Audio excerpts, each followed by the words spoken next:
welcome to this afternoon session. The question to be addressed, the topic to be addressed, is the quest for banking union urgent and timely? As a chair, I can already give you the answer. Yes. I think we can conclude the session and go for coffee. Critical appraisal, however, is what has been left incomplete, and we are very happy to have a very distinguished and interesting set of speakers. And I think we'll invite Sotiris, Georganas, to first come to the room. Oh, there he is already, so already steps ahead of me. Sotiris is a reader in behavioural economics at City University, London. Let's see what he So it's all very relevant to banking unions. Okay, so let me not waste any time. So first of all, please interrupt me. I much prefer a live discussion during my talk than answering questions after the talk. And I will actually start with interrupting my own talk and coming back some slides that we had prepared 2 years ago for a conference that was exactly here in this hotel. And it's basically continuing on the dialogue that we had before with there. Okay? So it's about the trade deficits and fiscal deficits and the whole purpose of the Eurozone. It seems that some people, and by which I don't mean only laymen, I mean very good economists, sometimes they mix the issues of fiscal deficits and trade deficits, okay? External balance and fiscal issues. And I'm not going to deny that there were fiscal things happening in the south of Europe, especially in Greece. Obviously there was a huge debt.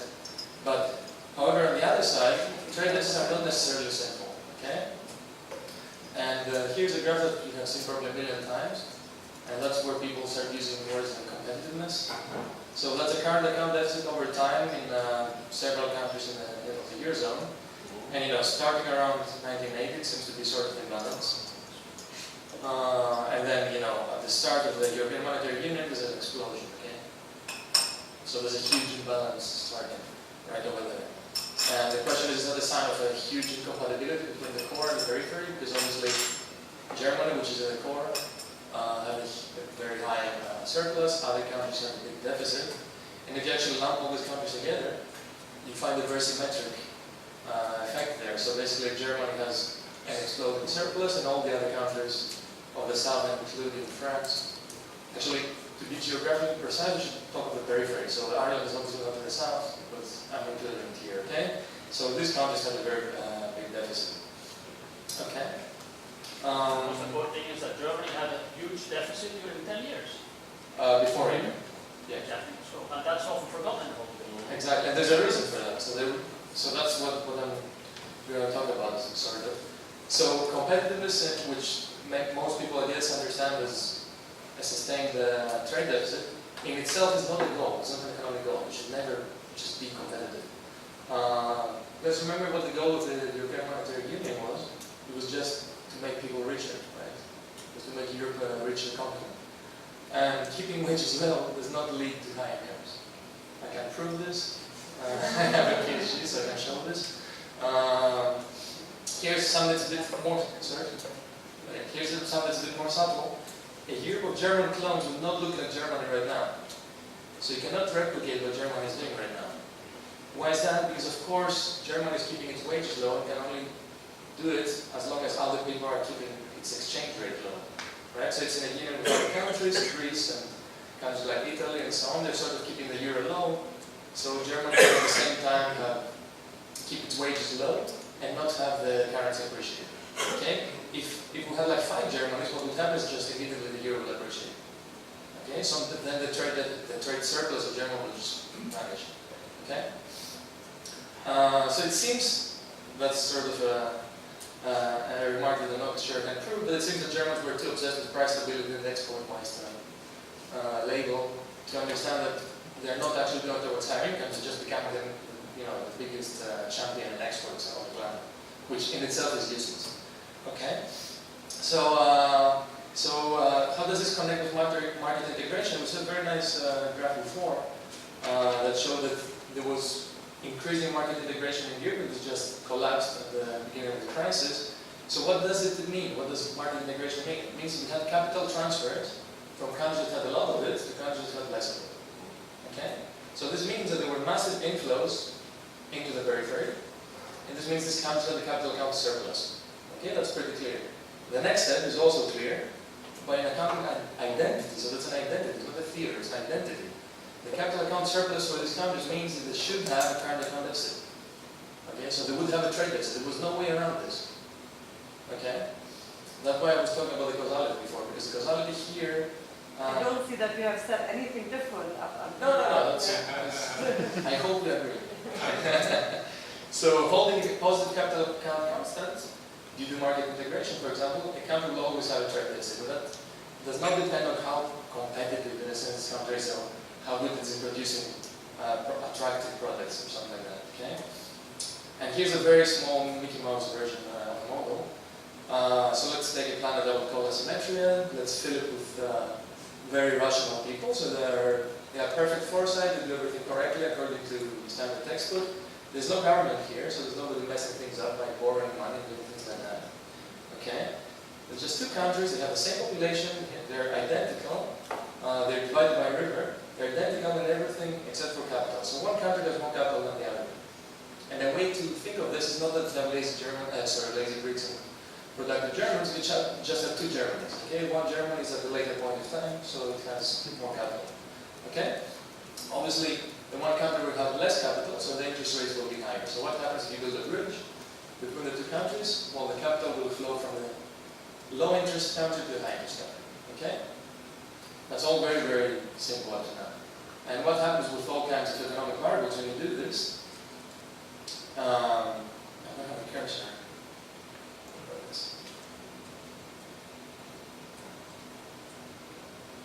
Okay, that's faded.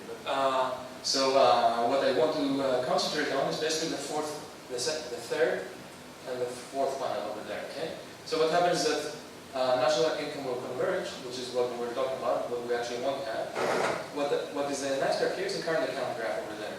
What you see is an explosion in the current accounts. Okay. Which is what I was describing before. Let me zoom in. If you zoom in here, in the initial stages, you get this graph here, okay? And if I show you the graph I showed you before, it looks identical. Okay, I didn't play much with this model, it's just a very simple model. I didn't try to fit it to the data like crazy, it's just very natural that this is what you will see. Okay, there was nothing wrong going on here, it was just it was exactly the goal of the monetary union to have this effect. Okay? Okay, so back to the main topic, unless there are any questions or comments on this? Yeah, but we have governments who borrow like crazy, right? But Okay, it's not in your model. That's true, but it's not identified why they did it. So my perspective on the Greece was it was partially to actually finance consumption, right? Clearly. It was Higher wages in the public sector and right? right. It went into consumption, but not to finance a deficit because that would happen anyway. So how else could no, but finance the trade deficit basically, right? how else could these salaries in this precisely sustainable?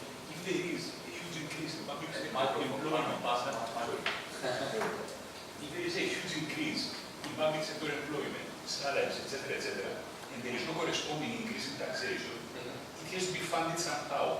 Where from? Precisely this variable. To add a point to that. that's right. But wait a second. What I'm saying here is that this is an exercise in identification. So looking at this graph here and explaining where it's coming from. What I'm saying here is that in my little stupid model, this would be exactly the same image, although there's no government doing crazy stuff like hiring too many workers and stuff like that. Okay. So what I'm just saying here is not that the Greek government was not crazy, boring like so much as they did. What I'm saying is the image will be the same. So when people draw the conclusion that Greece was either uncompetitive or the people were lazy or something was going on that was not what it should be happening, that doesn't follow from this graph. You need much more than that. Can you use the example of Ireland and Spain? Right. So I'm focusing on Greece because we're here. But Just one point, because so for example, in Spain, that's a good point. So Spain did the right thing. They didn't borrow much. And it had exactly this thing here, right? No, Spain borrowed a lot, had a huge At the private. private. just to add a point, Because you mentioned vis-à-vis. Sorry, let me. So at the private level, that's actually what they have in this model here. So it's German banks lending to Spanish banks, and they're using it for. Because you identified that capital inflows are in fact in tandem with investment opportunities. This would have to do with breaking down the capital account, because you have foreign direct investment, you have long-term investments, you have short-term investments, plus you have official reserve transactions, which can counterbalance consumption. Most of the money actually went, I think I looked at the data 2 years ago, but I think it went to banks. What the banks did with this money, it's hard to identify. But I think part of it was hotels like this, it's not just money wasted. Another thing about the initial structure of the Eurozone, I'm not quite sure if the German mentality have higher wages as higher rank initiative rather than employment and price stability.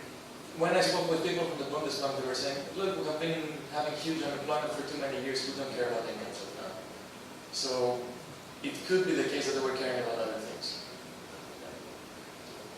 Can I ask you, you show us this graph, which is a well-known graph to everyone, and you put aside some argumentation besides that. What you still have not tried to present, though, is this great imbalance between some countries and some others.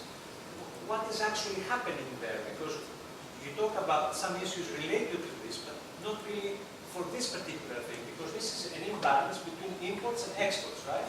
Because some countries manage to export more, and some other countries manage to export much less than they import, right? This is what it's all about. Actually, what I'm saying is that the causality doesn't go exactly like that. So even if you export a lot, let's say Greece suddenly has a BMW factory. Greece would still have a trade deficit, but what would happen is we would import even more than that. Why? How is this proved? Because of the capital influence. So it's just an identity. So money was coming into Greece for very good reasons.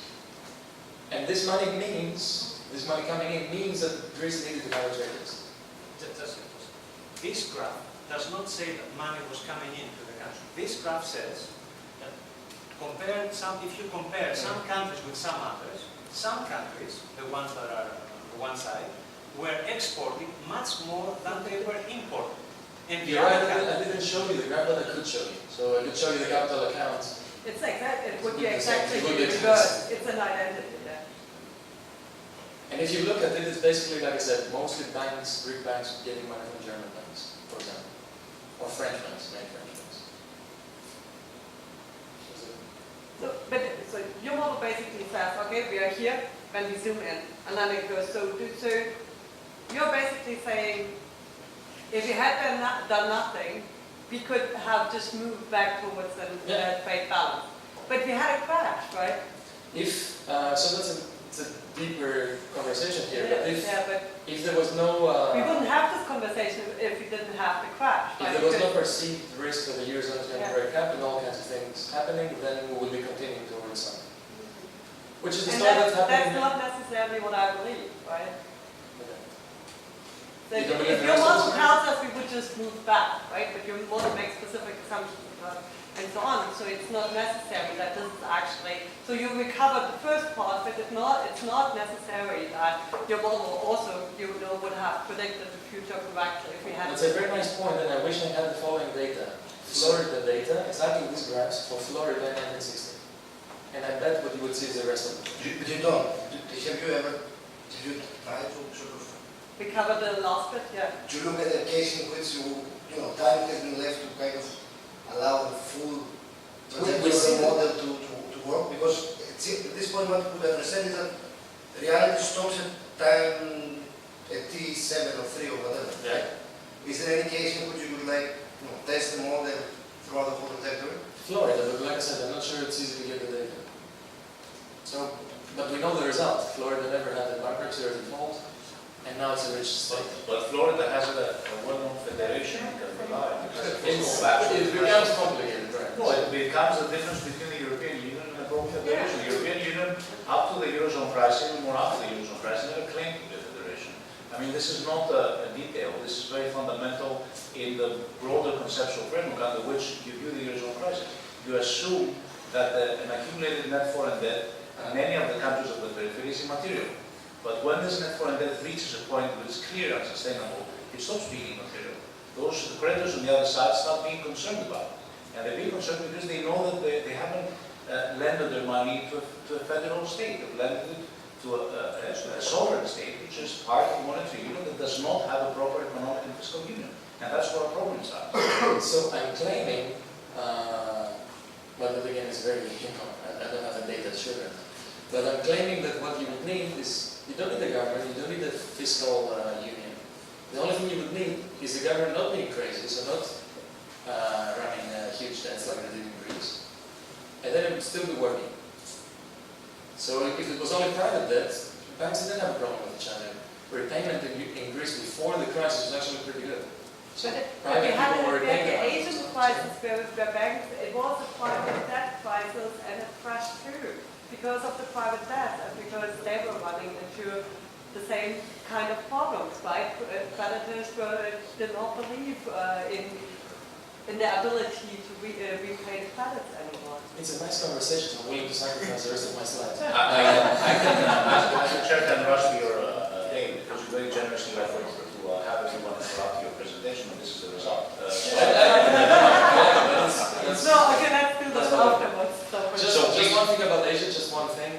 The difference is they didn't have the currency, but we'll talk about this later. Okay. So I propose that we continue up to the end, and I'm sure we all have many questions.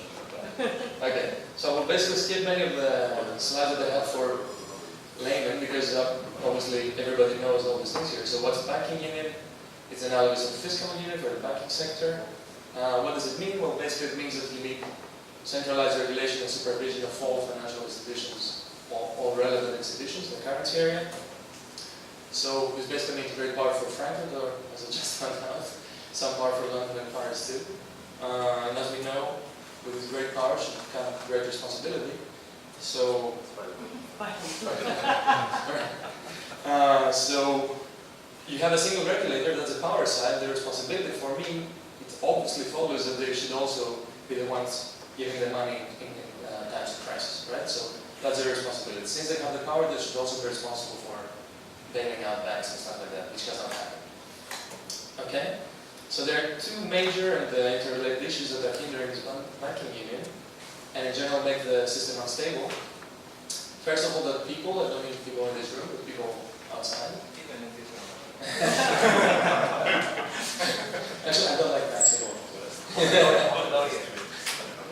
So people do not understand banks and people do not like banks. And why does this matter? That's my did some field research. To prove that this is true. And this is the Greek type of this thing. That was actually nice for me to see that even, I think that's Panathinaikos fans, in the stadium they had a big banner about banks. That's new. I don't think they ever cared about banks up to now. Okay, pensioners, the same thing. Everybody in Greece universally hates banks right now. Okay? Even Greeks and Turks can be united in hating banks. But will a banker require 13? Or up to this point. So of course that's a superficial hatred because the moment that they actually want to do something in their lives, they need a bank, they need a loan to do things. Okay, so that's actually sort of showing immediately that it's not sustainable. You cannot hate banks at the same time as they need them. Okay, so why do we need banks in the banking union? Because there's no other way to survive right now. To do all your transactions. And we don't only need banks, we need healthy banks, as I think has been argued before today. That's another claim that I cannot prove, but I actually claim that the biggest reason for the crisis right now, and it's an acute crisis, I don't think it's a long-term competitiveness crisis or institutional crisis, it's an acute crisis of a weak banking system. Again, just a more weak in the sense of right now, not before necessarily, but right now what has happened is that this is a graph of deposits in the Greek banking system. They have just collapsed. We have had a bank run in this country. We're not calling it like that in the newspapers, but we have had a bank run, a real bank run. Okay, so money has just evaporated. Okay? And you cannot have a growing economy. You can do a million reforms if you want. You can have the smartest finance minister. You can have anything you want. You will not have growth when this is happening. Okay? So you need banks. And you need healthy banks. Okay? So here's how that was explained already. So this is the loop of fear. So what happens when there's uncertainty, etc. We know that banks are inherently unstable, and to break this instability, so to avoid bank runs, you need somebody being in the back and saying, look, I will do whatever needs to be done to save the system. Okay? And we know, we saw already that in Greece nobody said this. So that's why we have this bank run. Okay? Since Mario Draghi actually said these great words, within our mandate, the ECB is ready to do whatever it takes to preserve the euro. I think that's the moment in time that we saw the whole crisis reversing. Okay? But that was a very ad hoc way. So we were basically saved by an Italian guy who knew some economics, but what if this guy wasn't there? What we need is clear rules, clear allocation of responsibilities, so this can be done in an institutional and nice way. I think that's what the lawyers would say, and that's what I would say too, as an economist. Okay? So why do we have these things? What is stopping this banking union from happening? Like I said, people do not understand banks, and people do not like banks.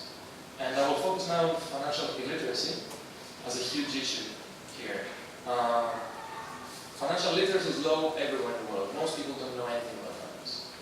And it's especially low in the countries that are suffering from the crisis right now. There's a bit of a question, what is causing it? What's the causality? Is it because they have a crisis, because they're poor or something like that they're illiterate, or does it go the other way? I'm saying in general, it's clear that financial illiteracy causes instability. So people will make financial choices that are not sustainable, they will not save enough money, they will invest in their own assets, they will get loans that they shouldn't be getting. And there are probably even people in this room who might have done this. I know I have. The problem is when we do these things, we're not only risking our own future, but when the system is not very stable, we're risking the bank's future, and this means our neighbor's future and everybody else's in the country. Okay? So I remember at some point in time around 2004, that there was plenty of evidence that there was a bubble. People were taking mortgages that they just should not be taken. I remember a math professor, a mathematician, who got a loan for 1,400 euros with a salary of 1,500. And I didn't think that's crazy. Okay, so it seems, since that was a math professor, supposedly a sophisticated person, it seems to me that in some cultures there's a strong feeling that you should just buy houses. They're not thinking about it as a financial decision, it's just thinking, the moment that the bank gives me enough money, I'm buying a house. So they were not being careful. And this was always independent of the rent to price ratio. What does it matter? Because in different countries, this ratio can be different. So in some cases, like in Spain at the time, it was stupid to buy a house. It would be much better off just renting. Okay, but they were not doing this. And this is related to the global, to the home ownership rate. And here I have a graph. It's kind of hard to read. But what you will find when you look at home ownership is that countries like Spain and Greece have a huge bias for home ownership. They always buy houses. Okay, Germany is last on the list. Somehow this correlates. I'm not claiming there's any causality here, but it correlates with the countries that are really indebted in the fiscal, in the public sector. Okay. There's also a country that's actually pretty bad at it, it's the UK, but they're safe and they have a strong GDP growth, and the prices in London now are at record levels again. Why is that? Obviously because they didn't have all these issues that the eurozone had. Because they had their own central bank and things were down. What you imply here is that they say that the high home ownership is in the root of the problem. It can be if there are a lot of transactions. Most of the home ownership in Greece is outright home ownership. That is, I do not have any deals with the banks.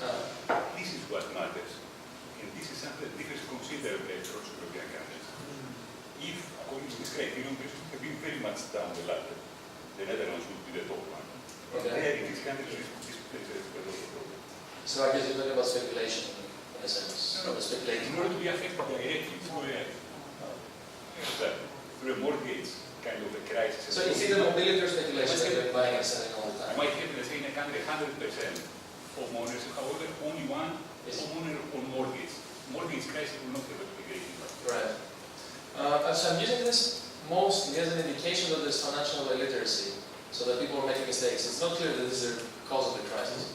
But like I said, when people are financially illiterate, we know that this is a problem. Okay, that's just one piece of evidence. I will give you more if I have it. So here's a question that people on the street have, but it's also people here would have. Yeah, okay, many people were taking stupid loans, but wasn't it the bank's mistake actually?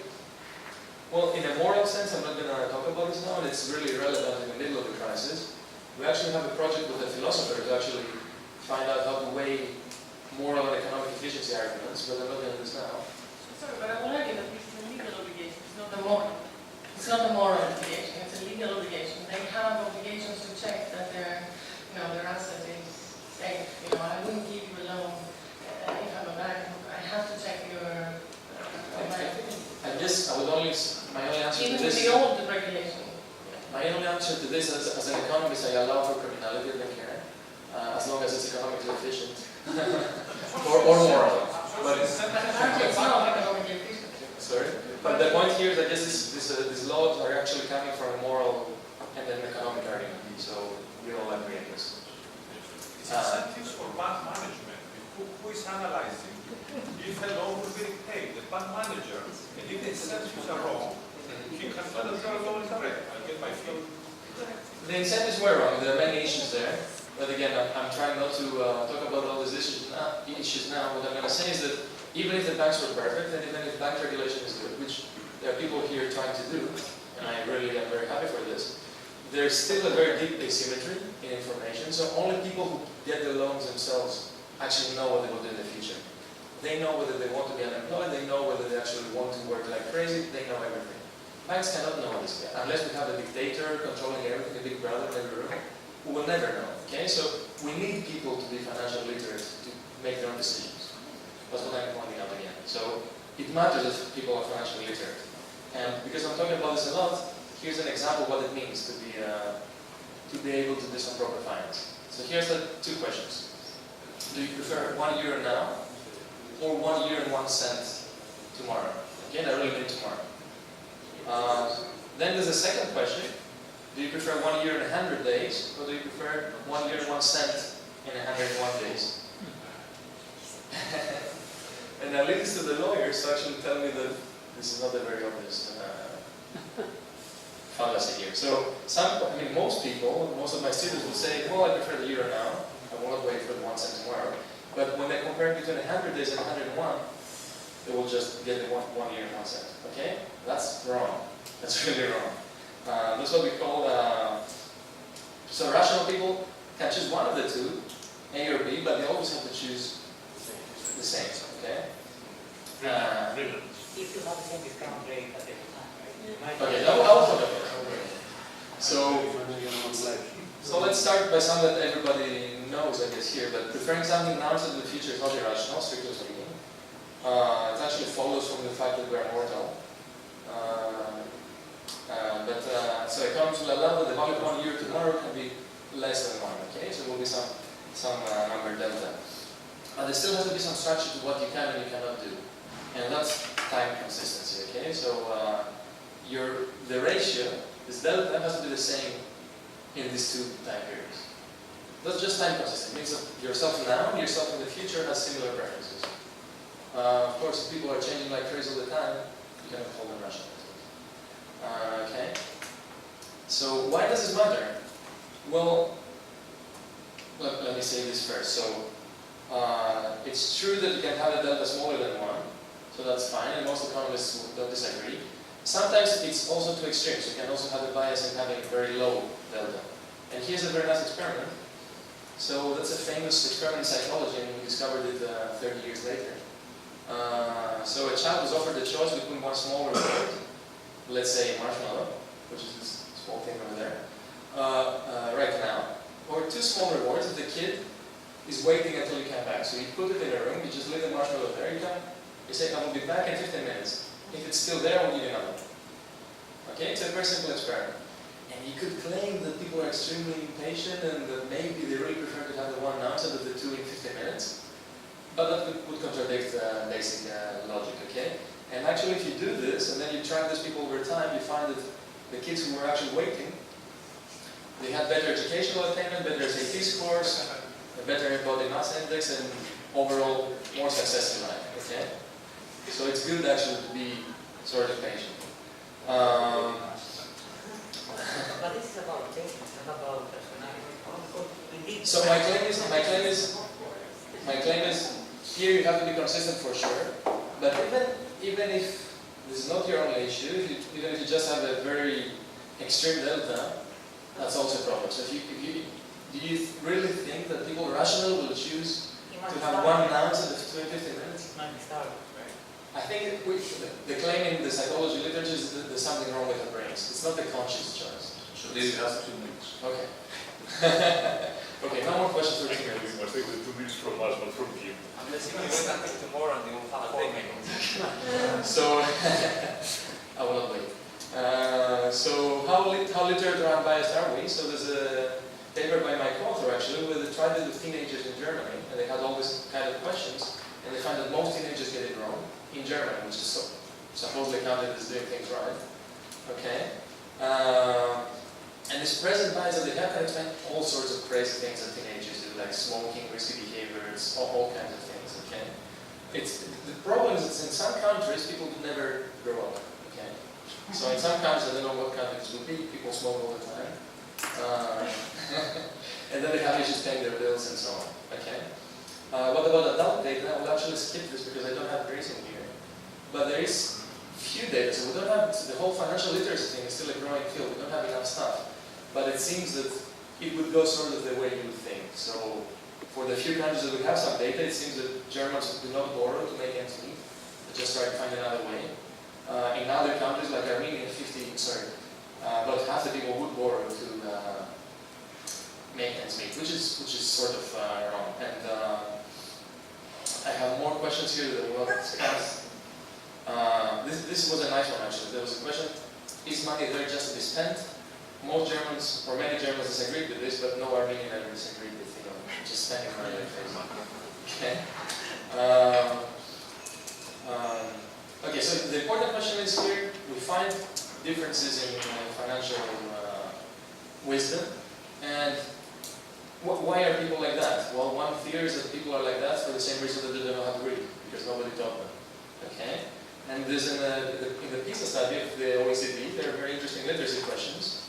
I cannot show them to you now, but what I will show you is this number here. That's the availability of financial education in schools. And guess what country has huge issues with people taking crazy mortgages and doesn't do any financial education? Okay. Sorry? It's true? This confirms. Okay, so there seems to be an issue there. Of course, there's a chicken and egg problem here. So is Spain like that because they never get to learn how to be financially wise, or is it just that they don't care about finance and that's why they don't teach it? Maybe Germans are automatically wise. So it's an open research question, and I will not answer it now. What are my prescriptions here? In general, be more German, don't buy houses. A bit more scientifically, we should have a lot of financial advice. When people get a mortgage, there should be even a tool there from the government maybe, where they say, okay, put your basic data there, what you think your income would be. Keep it for yourself, don't show it to the bank, but give a lot of data and then calculate possible scenario. So we can help them much more than what we're doing now. Now we're assuming that they're just very rational and everything right. They don't. Okay? What about financial education? Well, what I found out from my co-authors is that education is not always effective. So even if you do this, it's not clear that people will be wiser much later. So if you teach them right now how to do the exercise that I showed you, in a minute they will do it right. In a month, so on, so in a year, it's as if they didn't learn anything. Okay, so that's an issue. But it seems to work better with children, so we should have them in kindergarten. My second point, so the first point was people do not understand banks. The second point is they don't like banks. I think that's pretty obvious, they don't like it. What I found a bit counterintuitive. Here's a question: should we supervise and oversee banks at the European level, so at the higher level? And that's really a problem if the Germans don't want to do this, then it will never happen, okay? And they don't have a huge incentive to do this because they find on their own. Well, surprise for me, the Dutch and the Germans are actually the ones who want to centralize this, and the Greeks and people in Cyprus don't want to do this. No idea why. They begin that's what I was going to say. They have no idea what they're doing. Or they're afraid that they can't pay in German banks. Then what about the UK? So the UK, where's the UK? Can you see it? It's down there. It's the last one. Yeah, but how do you explain this? Well, they just the behavior. It's about shifting competencies to They probably treat it, so that's my next point. They probably treat it as an overall question: should we have things at the higher level in Europe? Of course, the German Bishop will say yes, because actually control the higher level. So meaning the decision is not rational. But what we don't know, and it's not in the survey, because I don't know, even if it was not an economist designing it, would you be willing to pay for this? They're not answering this. Of course, they want to control it, but it's not clear that they would be willing to pay for this. Can I add something else for Greece? For example, you said you're surprised that people saw this, but you know, in Greece there's been a general, climate of more Europe, they caused this to us. So why would they accept the idea of centralizing supervision? Of course, for me there's no surprise there. I think they don't understand it would be a Marshall Plan in a sense. So they asked for a Marshall Plan, which is sort of stupid. No, yeah, but this doesn't have to do anything with the financial literacy. They could have been perfectly literate, according to your assumption, and they would still view more Europe as a threat. I'm not like maybe, but I should probably idea, but I'm also Greek, I know what's been happening. We have already paid in what you planned, right? So there's nothing left. They left, sorry. But I don't know, maybe you're right, we'll leave it for later because it's a Okay, I think I have to restore the prestige of the status of the president as an institution and ask you to complete and please all of us to refrain from questions. I will just in 1 minute, I'm basically done. So overall, this look for support in theory for banking union. It's even less clear that it's not just cheap though, they actually want to pay. But again, this sort of to be expected because it's a very complicated story, and I don't expect people who don't know how to add two numbers to be able to understand the whole banking union and why we should have it. Even less understand that it's not in the short-term interest, but maybe in the long-term interest. So we know there will be pain if we do this right now. Somebody will have to pay. And they cannot see through this. They cannot understand that maybe they have to wait just a bit and then we will be like America or something like that. Okay? They cannot just... Hold the referendum. Yeah, that's a core thing. Okay? So what to do, this is basically the slide that we don't really need because you don't know all that. So like I said, we need more financial literacy, we need more funding for economics, obviously. And we also need more outreach. So academics should do what we're sort of doing here, speak with other people and try to convince people to be wiser, make many of their choices. And that's it for me. Thank you very much.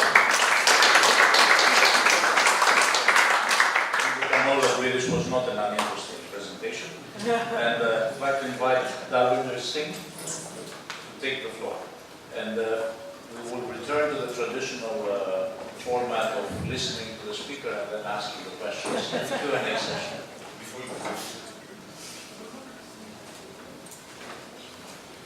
You have 20 minutes, at the most.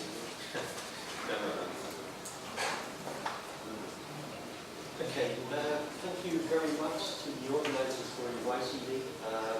Today what I'm going to be talking about is the reshaping of bank supervision in light of recovery and resolution planning, which is a very specific aspect of the Bank Recovery and Resolution Directive which is being implemented. What I'm arguing is that resolution is reshaping supervision, the day-to-day oversight of banks, and that in many ways is a positive and gives supervisors a lot more of an understanding of the institutions that they're overseeing than perhaps they traditionally in the past. The traditional relationship between home and host in many ways has tended to be a gateway between of information passing between a home member state and the host member state. And really, the host member state relying or trusting the home member state to do the right thing. And in many ways, access to financial markets by private banks has traditionally been based on this idea that can the authorities work together in order to oversee this group.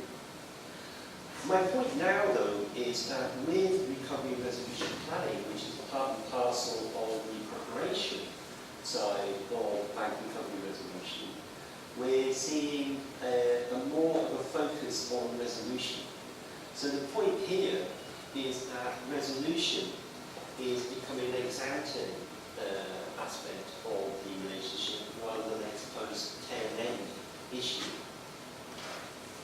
And what we may see in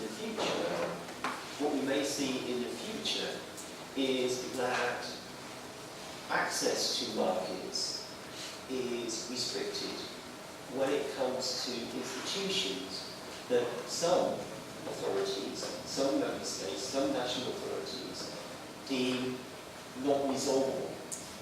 And it may have an implication on the legal form that those institutions may take in the host jurisdiction. When it comes to a design issue, there may be also better information from the recovery planning stage and the resolution stage to try and map out better the early intervention points when it comes to certain business lines. Resolution objectives and principles set out in the Bank Recovery Resolution Directive have really, in many ways, reshaped the thinking, the approach to bank supervision in many ways as well. And it also has perhaps reconfigured the thinking between shareholder interest and depository interest. Traditionally, bank regulatory diehards would always be focusing on the interests of shareholders, of depositors. It was always implicit within the model of bank regulation to focus on depositors and indeed issues around financial stability. What we see now, though, is that that implicit concern is very much an explicit reference point within the shaping of the design of supervision and resolution. What we see as well is an extension of that focus on two critical business lines, critical functions, and indeed a clear premise in this model that taxpayers' money will not be committed to any potential resolution of an institution. Whether that happens in reality is a different debate.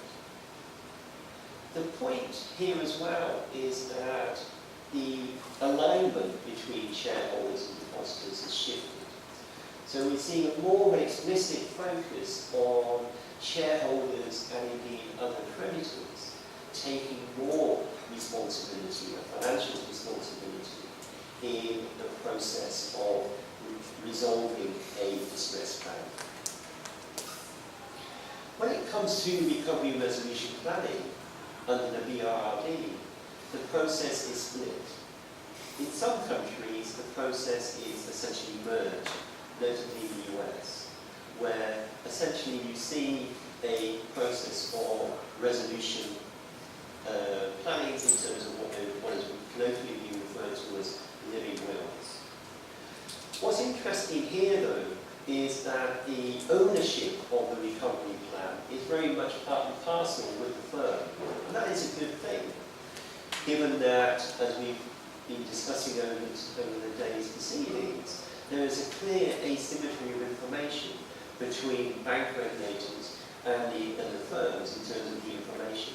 The information is essentially in the firms, and so the firms should be trying to work out how best would they resolve problems as they surface, and try and really work out whether what they are putting forward on the table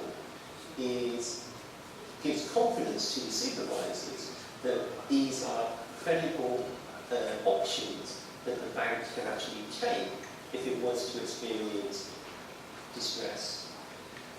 The resolution recovery plans, from a EU point of view, apply not only to the SIFIs, the systemically important institutions, but also the systemically important banks, but also systemically important investment firms, and so on, down the food chain in many ways.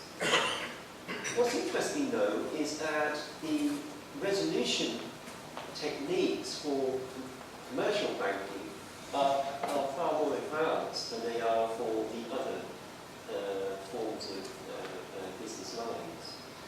So it can certainly be the case that recovery and resolution for credit institutions may actually be a lot more easier for the commercial banking arm, be a lot more easier than perhaps for the other elements, given that the recovery and resolution processes for the other elements are less advanced. What we do see, though, is that with the recovery and resolution process, the planning stage applies not only to the group, but also on occasion to the institution level as well. What's interesting, though, is that while all these areas are incredibly important, what we do see in the middle is the ability of the supervisor being able to engage with the firm to try and reduce risk and leverage, restructure their liabilities, or indeed restructure their business lines. In many ways, the decisions around restructuring business lines have tended to be the collective decision of the corporate board of the banks. So what we're seeing here is a lot more of an engagement between the supervisor and the banks at a strategic level, which should, in many ways, be helpful for the supervisor's point of view in order to try and reduce the complexity and risk within these large institutions. However, the recovery plans, or indeed resolution plans, are extremely complicated documents. We're not talking about one or two or a dozen pages. In many instances, for the G-Cyphers that have had 3 or 4 rounds of assessment of recovery resolution planning, the documents themselves run to 10, 20, and in many instances, well, for 1 or 2 instances, 100,000 pages.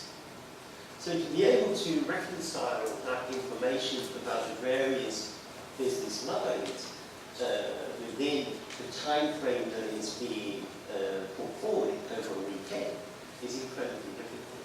So, but the important element of the recovery resolution planning is then a better understanding of those business lines, of those critical functions, and perhaps trying to identify where those red flags are in advance in order to avoid a disorderly resolution. So when it comes to the recovery plans are required to be reviewed annually, or when there are organisational changes within a group. They have to assume that there is no public bailout, there's no extraordinary public finance in order to achieve the resolution, the recovery option that they are proposing. In many ways as well, they also have to, which is very, very difficult, also try and value and assess the marketability of the actual assets of the 4 business lines as well. Now, when it comes to these types of areas, there's a huge amount of value judgment in place here. The US authorities have been quite critical of the resolution plans that have been produced by the firms, arguing that they are too optimistic in the assumptions that they are making about how easily they would find resolving an institution of their size within the time frame that they are indicating. Where it comes to the assessment criteria, the firms themselves, the groups themselves, have to try and work out whether they can do this reasonably within are reasonably likely to maintain or restore viability, and reasonably likely to be able to implement the options that they are proposing. Now, what is reasonable in these circumstances is again couched in quite considerable value judgments between the regulators and the supervisors, and in many ways requires a better understanding of the objective and the subjective test as to what is reasonable when it comes to these types of matters. So the aspects where the supervisor can now engage are quite granular in the risk profile, reviewing strategy and structure, and indeed when it comes to resolution and resolvability, the UK have now made it a threshold condition.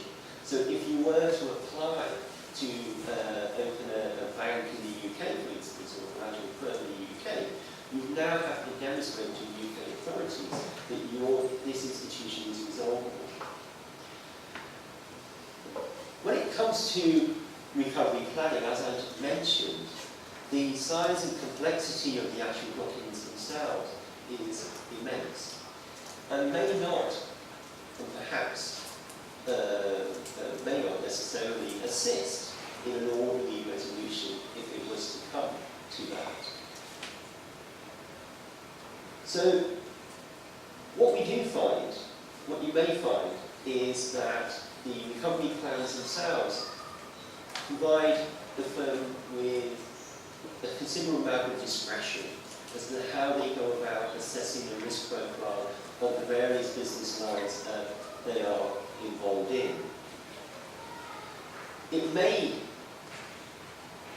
depending on the size and the sophistication of the resolution authorities themselves, also may find it very, very challenging to try and address the size and complexity of those resolution plans.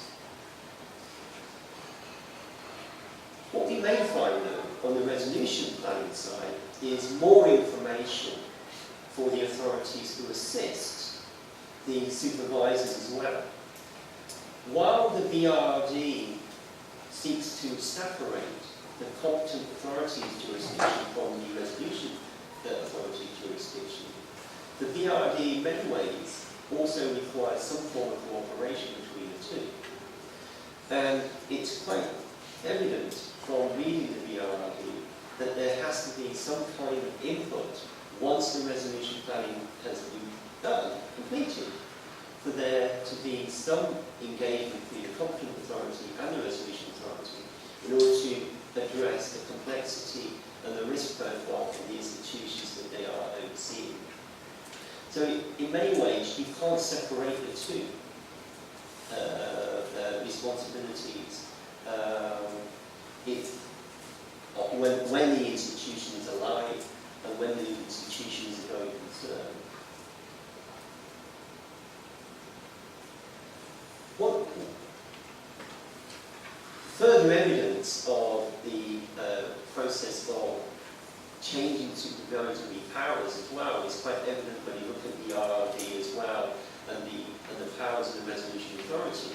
We see now as well that not only can the competent authority encourage banks to reduce their risk and complexity, but also the resolution authorities, once they have drafted the resolution plan, can engage with the competent authority, with the firms, to reduce their risk profile as well. So when it comes to resolvability, there is an immense amount of complexity to the whole process, particularly when we're looking at globally systemically important institutions. What is the group crisis management committee have to work together work with not only the EU member states, but also with third countries. And what is evident is there is no international legal binding agreement to commit the different jurisdictions to what they are agreeing to when it comes to the resolution plan. So while the crisis management groups are working together and are in some instances creating memorandum of understanding or contracts or agreements, those agreements aren't technically legally binding. And so we are very much reliant on the member states and third countries cooperating in a way in order to achieve some kind of consensus when it comes to managing a distressed institution. If we do have this information, there is there's a huge amount of information existing within the recovery resolution plans. And in many ways, there should be more synergy between the recovery resolution and then perhaps a better understanding of the early intervention powers connected to this whole process of overseeing these institutions. The point here is that different business lines will require different amounts of time in order to resolve their problems. So one-size-fits-all approach can't be achieved here. So with that information, member states, national supervisory authorities should be able to better understand how much time it would actually take in order to resolve and deal with these institutions. Now, we have seen good evidence of this type of work in recent months. For example, the Portuguese bank, Banco Espírito Santos, has been resolved in a relatively orderly way. We saw that the bail-in technique generally worked with the shareholders and senior debt holders taking the majority of the hit. The good assets, the deposits and the junior debt being transferred to a new bank. And in many ways, having the resolution plans in place enables a more efficient way of dealing with the resolution of the distressed institution. So in many ways, we see that recovery resolution planning has a significant impact and it perhaps improves supervision than perhaps resolution itself if we don't iron out some of the impediments that hinder orderly resolution. We also see the RRD bringing crisis management and resolution at the forefront of supervision rather than it being at the tail end. And in many ways, reconfiguring the relationship between the home and the host when it comes to resolving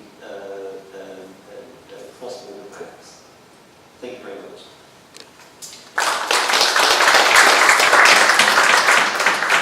Thank you very much, Dalvinder. I notice you use the acronym SIFI. Here in Crete, SIFI is a very famous state authorities have been trying to capture in the last few months. I thought I should add this as important information. So, Stavros Zenios is next.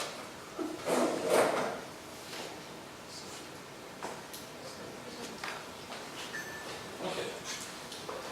So I'll see if there's anything I can add after the presentation today. This is the topic of my talk, the message. The euro, fix it or abandon it. And I will see to what extent it is possible to be fixed. So I will talk first about some of the flaws. Basically to understand, we have learned many problems in the design of the euro. And I think we have been focusing on only some of them. And that's where I think Sotiris got a lot of discussion and controversy, and I think maybe he overstated a little bit his case. But he made one very important point, that the same problems could have happened even if we have not made some of the mistakes. So if we think that by solving only that one mistake, the problem will go away, that's a mistake. So I like the talk, although I think he overstated some of the things, but that was a very important thing. So I want to us to understand some of the flaws. I also want us to understand some of the flawed decisions that we have been making on the way to addressing the problem, what I call manufactured contagion. And then I will talk about banking union. Is it enough? But the question posed to me by George, the organizer, is the quest for banking union urgent and timely? Yes, as George said. It's deliberately I have chosen the Scottish yes, but not because I voted yes, I'm not Scottish, and I'm glad they voted not yes, but, well, sorry, but unless we solve the problems with the union, I'm afraid that many regions will be voting yes, and they will be right to be voting yes. Okay. So let's understand some of the problems at the macro level. What you see here is how the US and the euro area have been dealing with the crisis. So if we fix the GDP at 100 in 2008, you see how the United States has been able to move on, and actually the US GDP is already above the 2008 level, while the euro area has gone in a double-digit recession and is still muddling through, as Christy Saridis warned us a couple of years ago. Unemployment rates. The blue line is the US unemployment rate. The black line is the euro unemployment rate. Actually, I was in the US during the bid of President Obama for re-election, and this slide was part of the debates. Basically, he was saying, you, the Republicans, you guys messed up, because the peak was 1 year after the president came to power, and now you are complaining we are not clearing it fast enough. While the black line, I think the Eurozone crisis has claimed 16, 17 presidents and prime ministers. So with all the complaints they may have with President Obama and we may have with President Obama, at least the US survived the crisis. So, now, before someone gives me the correct thing that, well, that's federation, let's look at the unemployment rate in the Eurozone and the EU 28. So, higher unemployment rate at the euro area than the Eurozone. So there is something to be said. It's not just Europe and not having a federation, but there's something to be said about the euro. Now, why? Lots have been said earlier, interesting talks. I don't remember who said which interesting thing, but the optimal currency zone was mentioned. That was very important. I want to emphasize two things we have learned, which are very pragmatic, very engineering oriented, which also help us find solutions. So I said 2 plus 1. 2 are economics, and 1 is politics. The economics, one reason that we're having these problems is the bank sovereign loop, or the bank sovereign diabolical loop. Governments put pressure, within quotes, towards banks to buy government debt. Why is the pressure to, you say, quotes? Well, because the regulations actually encourage banks to hold sovereign debt. So you don't really, the minister does not really have to call his political third banker to exercise moral suasion. The rules say buy sovereign debt and there are no penalties, there is risk-free.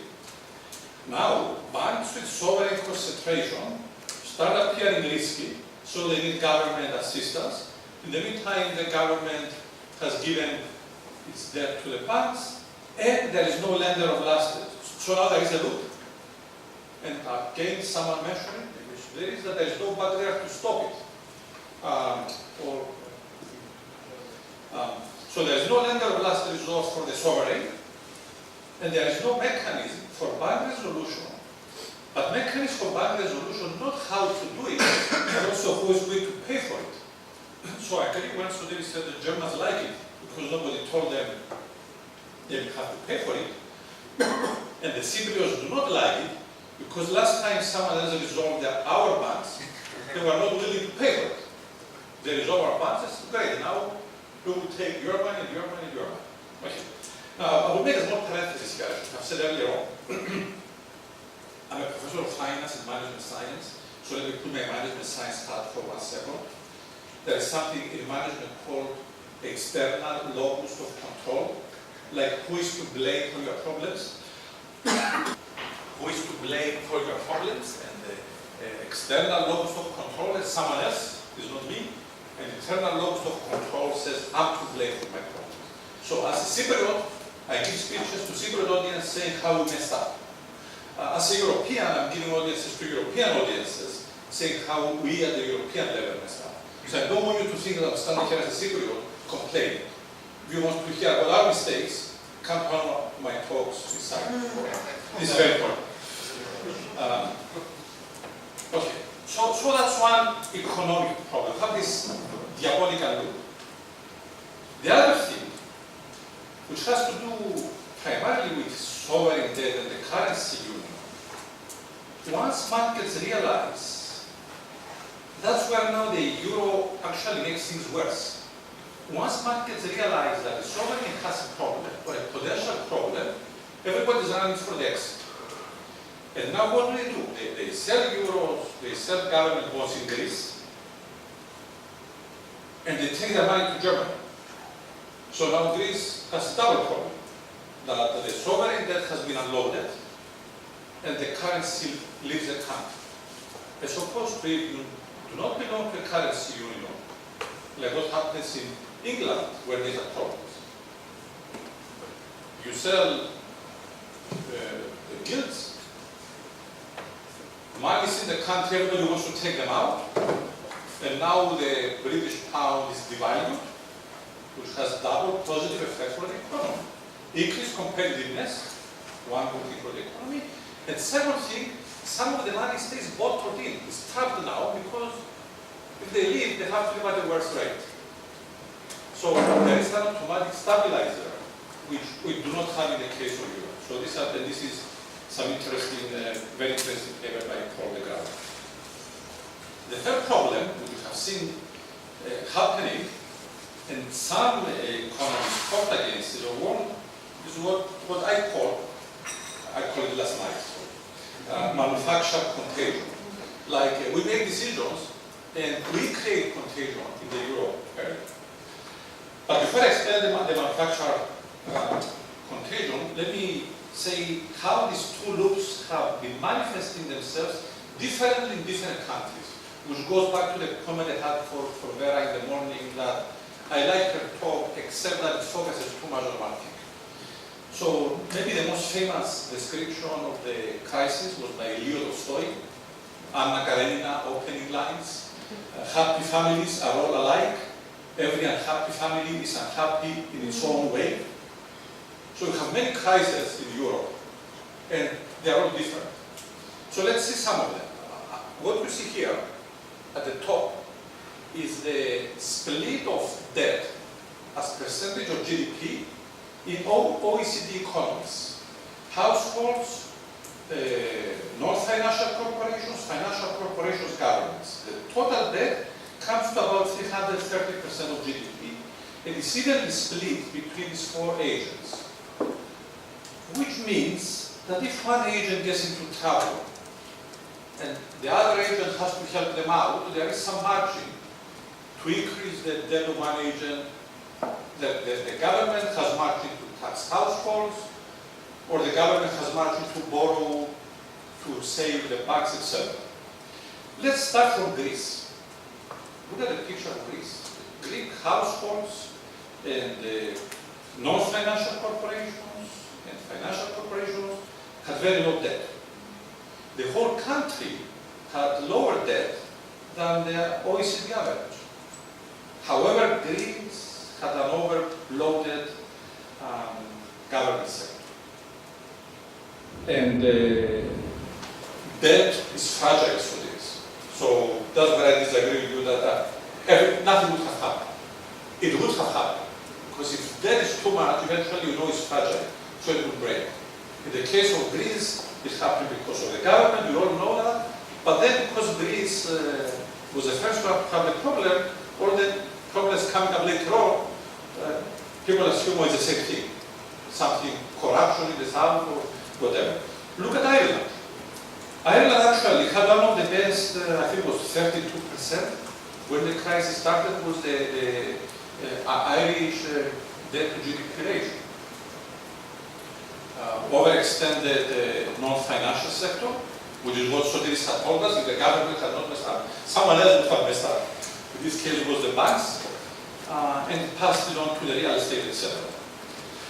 Cyprus, we had overextended corporations and households and non-financial corporations. The overall debt of the country was not too high. The state was not over-indebted. The banks were not over-indebted. The problem in Cyprus is that our banks got lots of foreign money from Russians, which instead of keeping them in their vaults at a very low interest rate or sending them to the ECB, they decided to make some safe investments, like in Greece, Ireland, and Italy. It's not funny, they told us they're safe. Okay. And then the Greek PSI happened. And this is how the Cypriot debt jumped up. So this brings me now to the issue of manufactured contagion.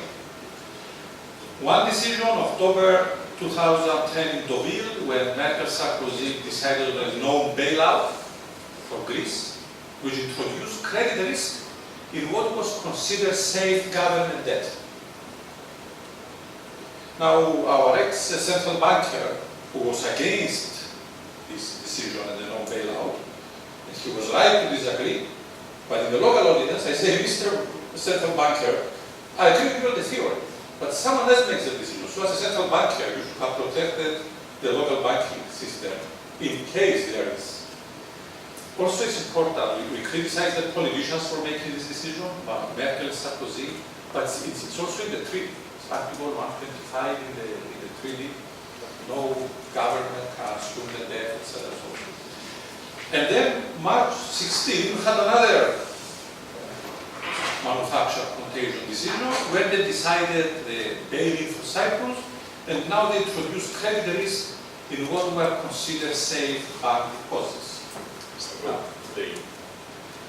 Just a minor remark.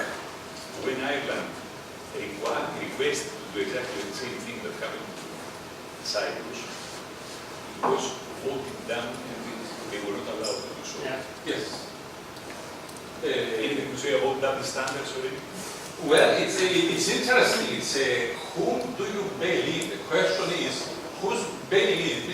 You tell someone that depositor, you're not going to get your money. Iceland is bailing. They refused to pay. Iceland was not part of the European Union. Yeah, but I'm saying Icelandic banks, basically they told their depositors, who are not going to bail out the banks, you lose your money. But to whom did they say this? They said this to the British and then Danish depositors. Okay? If the Eurozone had agreed for Ireland to do bail-in, the money was coming from European depositors. In the case of Cyprus, the money was coming from Russian depositors. Okay, so double standards depends who is paying. I will discuss this issue. Okay. Okay, so why I call this manufactured contagion? They made a decision on bailout, great, okay. So the private sector has to get involved, fine. Who paid for the Greek PSI? If you look at the percentage of the country's GDP that was lost in the Greek PSI, German banks lost money, French banks, Cypriot banks. Portuguese banks lost 0.2% of the country's GDP. French banks lost 0.2%, Belgium 0.5%, Germany 0.1%. Greek banks lost 11.6%, but they were capitalized as part of the bailout program. Cyprus banks lost 23% of the country's GDP from a political decision to save Greece. And so then when the crisis happened, because Cyprus paid 23% of the country's GDP for the Greek PSI. Now this was not total stupidity or greed from the Cypriot banks. There is a very interesting paper by Acharaya and Stephen the greatest carry trade ever. Banks all over Europe were investing in periphery countries by ECB revenues. By the time the periphery countries got in trouble, most of the Central European banks started offloading, and who was buying? Well, the periphery banks, in a well-known home country bias. Also, sovereign default, as I understand it, was not in the EBA stress tests at the time, because everybody said that there is free. The second one, Sorry? sounds like that. The first one, yeah, wasn't. The second one was not, yes. Well, It was a joint methodology with ECB. sorry? The methodology was agreed jointly with ECB. I have no problem with the methodology was agreed. What I have a problem is you agree methodology to test the banks, assuming that sovereigns do not default, and then a decision is made at the political level that one sovereign is going to default. And some banks now go under the radar. They pass unnoticed that they will have a problem. Some of the banks have a problem equivalent to 23% of one country's GDP. So this is manufactured contagion. Someone makes a decision when you do not expect it, things moving in a different direction. This is a Bank of Cyprus exposure to Greek government bonds. You see how they sold a whole portfolio just before Greece announced these excessive deficits, where it was surprisingly high deficit, the Greek government. Apparently our bankers they smelled that something was wrong, they sold. And after that, they start buying again like crazy, under the assumption of everybody, this is called groupthink, that there would not be default. But actually I was a consultant for the Cyprus investigation commission for the crisis. And it was designed by the Bank of Cyprus to borrow from ECB through repos to invest like 2-something billion. So ECB finances big increase to the government. Okay. Bailing. Now, I'm one of the few people in Cyprus that agrees with bailing. I think it's a good strategy. But in the case of Cyprus, was done ex post. Bailing is a good strategy because it puts discipline on the depositors and the bankers. If I know that my deposits are not safe in case something goes wrong, I'm going to ask my banker, Mr. Banker, how come you give me 7% return, where in Germany they give 1%? But if the answer is because I make some speculative investments, I will pull my money out. So Cyprus was done exposed, was done arbitrarily, and was done in an unfair way.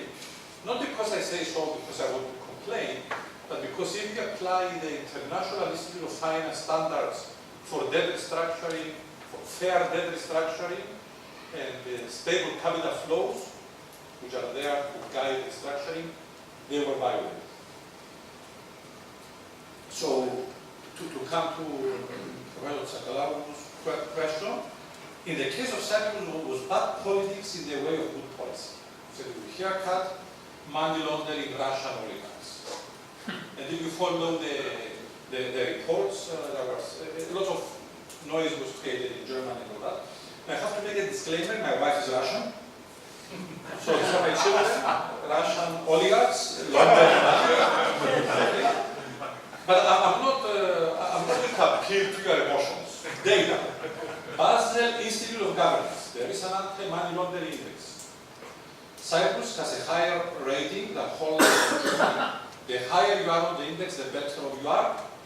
And Cyprus is as far away from the leader of the group as Germany is far away from Cyprus. So we do have a problem, and we have to fix it. But we are by far not the worst to be punished for bailing. The Financial Action Task Force, Cyprus is compliant or largely compliant, 82%. Zero. Okay. Cyprus is the most compliant, Germany, Netherlands, Luxembourg. So who gets a haircut? Russian oligarchs now became a Euro banker, became Euro bankers. You bail them in, and you give them shares for a bank. So if the intention was to punish Russian oligarchs, now you gave them a European bank. And all kinds of other things. Now, if nothing convinces us that there is a problem In Cyprus, we have capital controls. On what kind of currency union is it if you have capital controls? So there is some fundamental.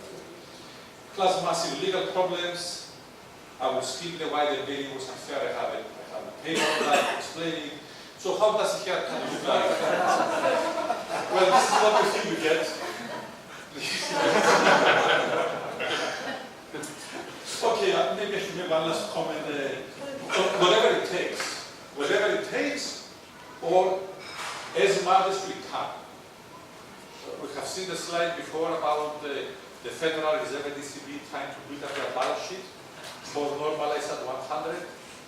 Draghi is announcing programs, but they are not working. He cannot bring up the balance sheet.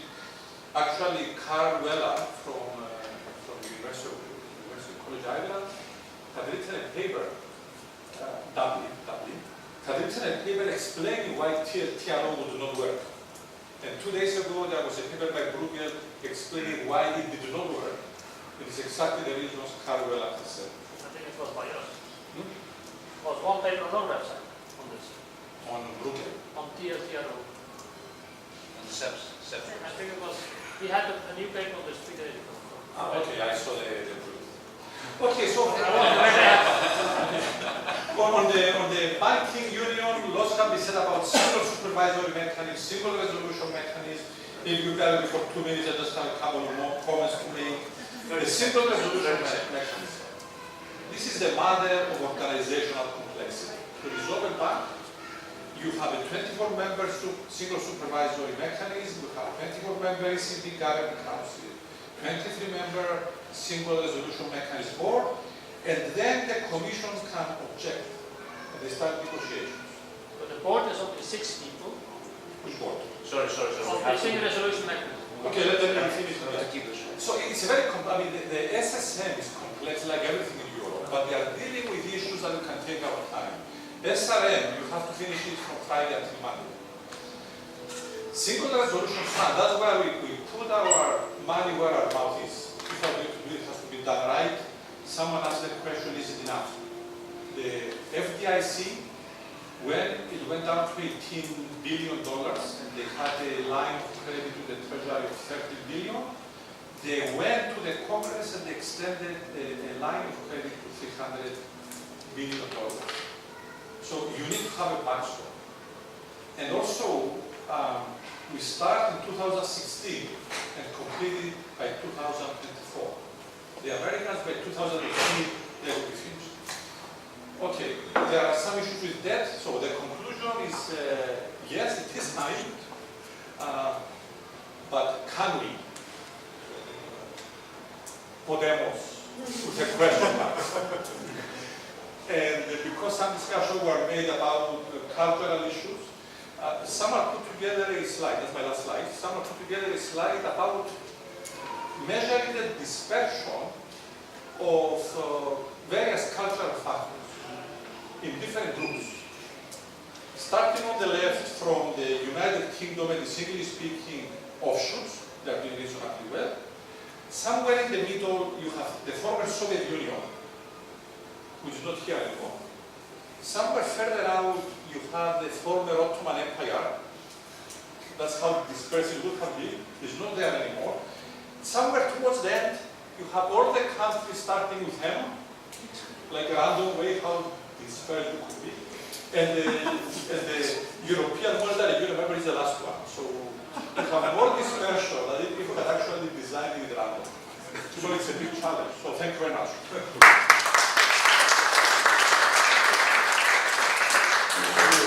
Thank you very much. I think this was a fascinating panel. We are in excess of our time, so I will ask you all to we'll have one round of questions. I will ask you all to keep them extremely brief. Within 30 seconds, you will have to put your question and any comments, and then we will have one single round of responses to the question. So who would like to begin? And we'll take it. Yes, Dalvinder also very. I'll have some questions for all presentations.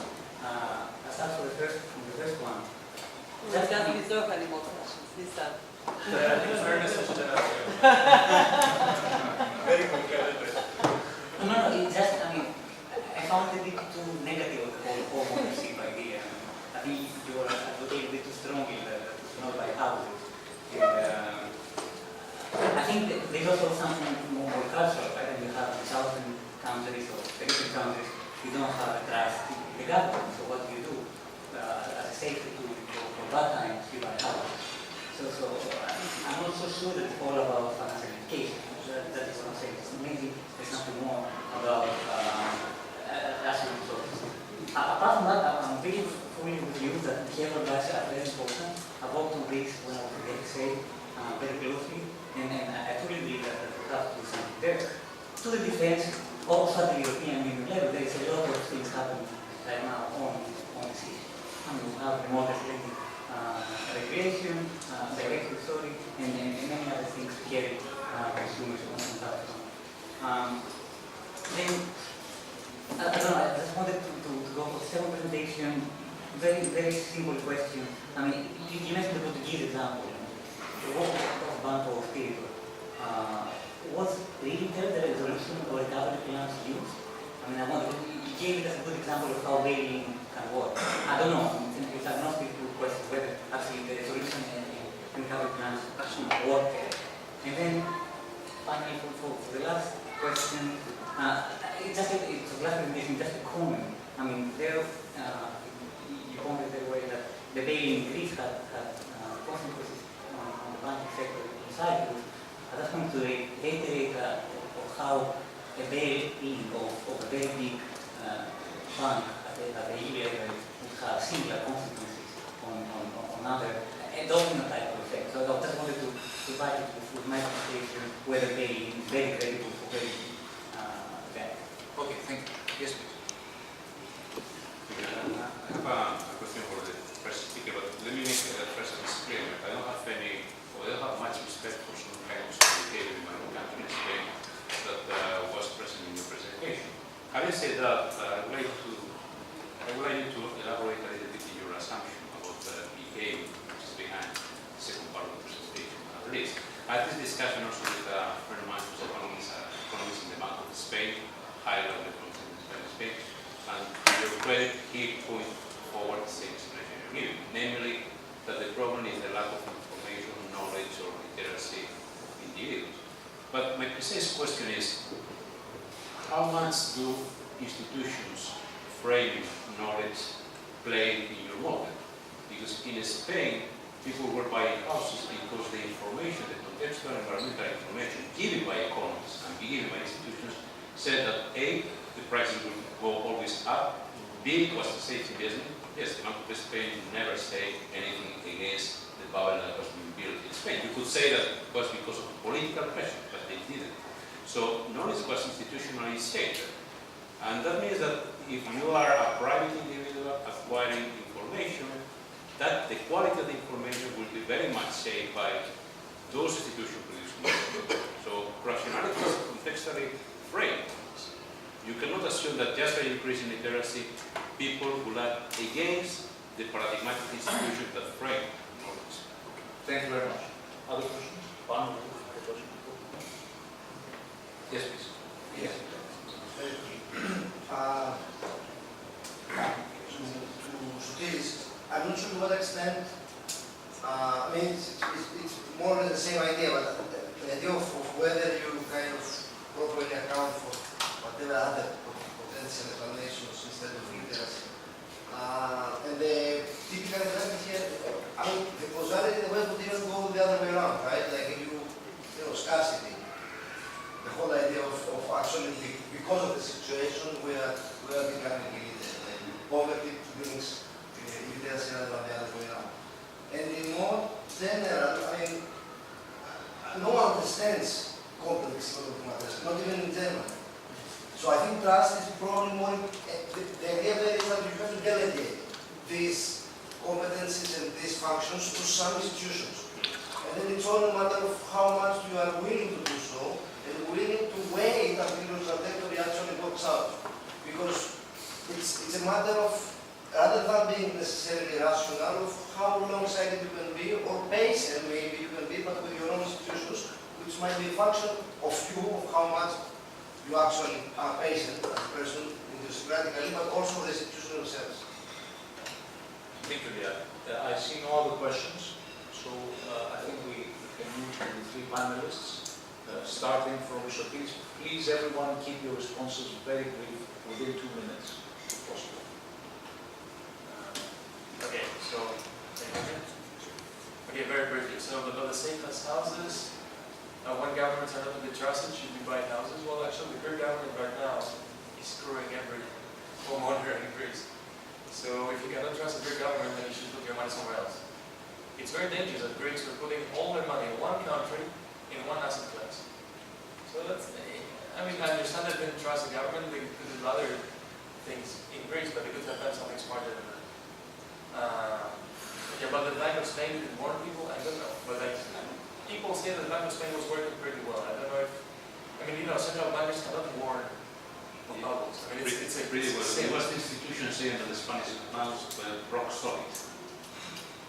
That the banks are rock solid. The Spanish bank were, that was the official line in Spain. The Bank of Spain. How about macroprudencial if you cannot allow the bank to say the macroprudencial exactly? But at the moment, the Bank of Spain says that prices are too high, house prices are too high, there will be a revolution in Spain that will burn down the building. My question is more general. What is the role that you give to institutions in framing rationality of individuals? Because you seem to me that you are saying that individuals are totally rational independent of any contextual factors, and that for me is really nonsense. I mean, it's a good point, and I would say that, I guess your question can be reframed, can people be financially literate enough to see through the experts telling them something? It helps. I mean, if they're smart enough, you can understand at least that the Bank of Spain has incentives to frame things in a certain way. And maybe they can draw better conclusions when they have some knowledge of their own.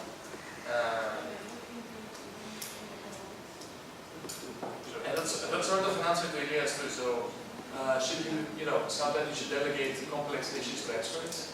I agree completely. We should have, like, you know, somebody telling us what, you know, our price is too high or very too low and stuff like that. But again, if you're not financially literate yourself, you will come up with conspiracy theories why they're saying this. You need to understand the economy a bit to even understand the need for a central bank. Most people don't even know what the central bank is doing and why it exists. So that's knowledge we need to have before we start delegating. Okay. Thank you. Dalvinder?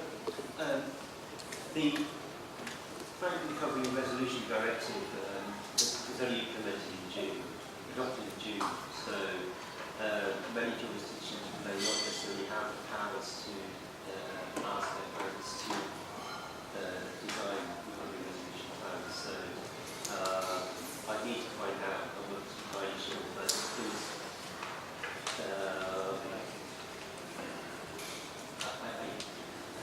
because I forgot the point I wanted to make about Portuguese bank early on, so I thought I'd throw it in protect them.